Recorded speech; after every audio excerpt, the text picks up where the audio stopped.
Good day, everyone. So this research is dealing with the idea of hygiene-conscious office space planning. And the basic idea here could be explained through this very well-studied case of the call center in Seoul in South Korea, where it was found that more than 57% of employees in the same wing, in the same floor, were infected with COVID-19. However, it was found also that in the same building, only on other floors, only 0.3% of the employees were infected with COVID-19.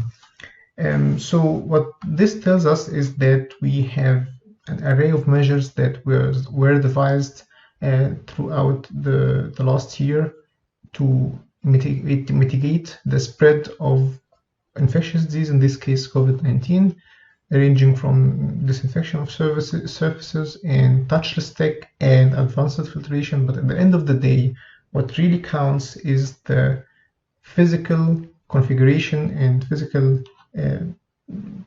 proximity of the employees to each other. So to expand on this idea, we have a bunch of measures that could be taken to deal with this problem. So, for example, we want, in the end of the day, we want to achieve the maximum number of employees in the space, but also we have to ensure that there is a safe physical distance between the employees. We want to ensure greater access to natural ventilation. We want to minimize congestion in the space and choke points. We want to minimize travel distances so there is less chance of close encounters.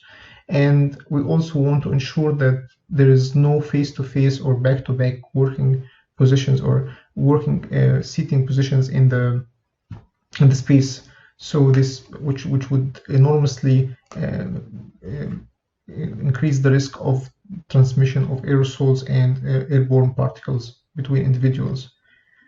And to deal with these measures, we proposed a digital workflow, and we did also a small test to test this workflow. So here, just to illustrate this using this example, we have a rectangular space like this, and we want to establish in a grid an overlay over this space so that we can propose spatial plans and also furniture plans. First of all, we determine the effective area minus the circulation area. We determine the physical distance between the employees, which is also have to take into consideration the personal bubble of each employee, the p-value, which is assumed to be 30 centimeters. And then we can establish our grid, which is an equilateral grid. The reason is actually threefold. So we want to ensure that there is no face-to-face seating. The seating is in a diagonal direction. Second is that we want to ensure this equalator, so this fixed distance and equal distance between the working positions.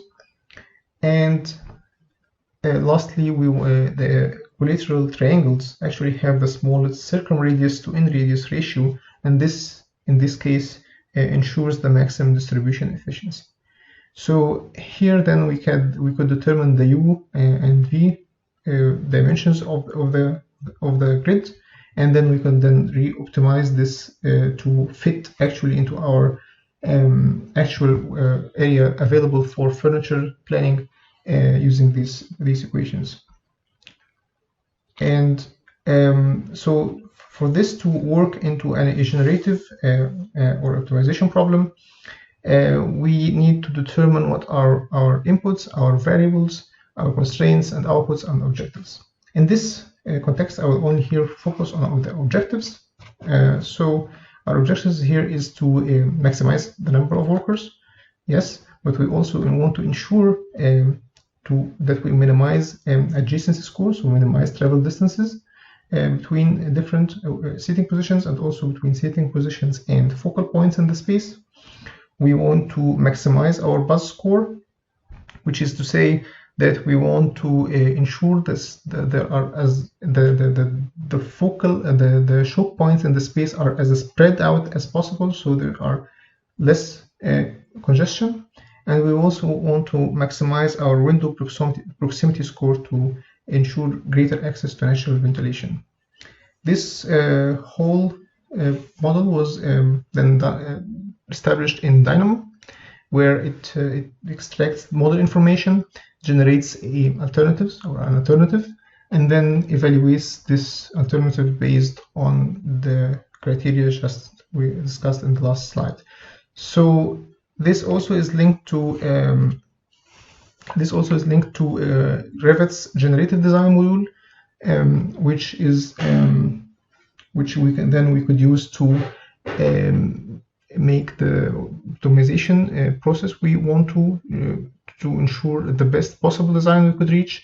And the optimization model presented here assumed a population size of 200 and 20 generations. So, but it was also found that after the 16th generation, there was no discernible difference or improvement on the available solutions were found.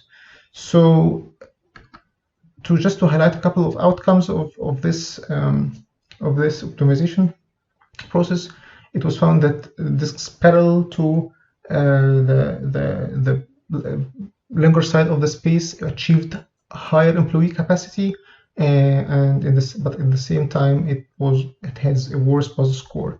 And on the other hand, the discs parallel to the longer side had usually lower employee capacity but better buzz scores. But there were also outliers like the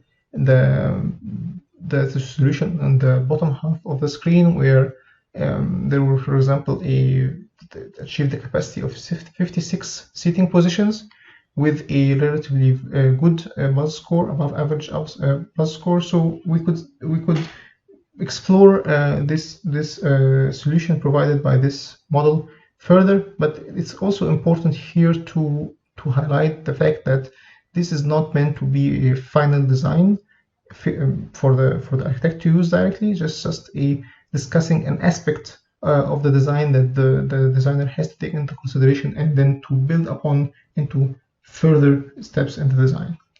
So with that, I end my presentation, and thanks for listening.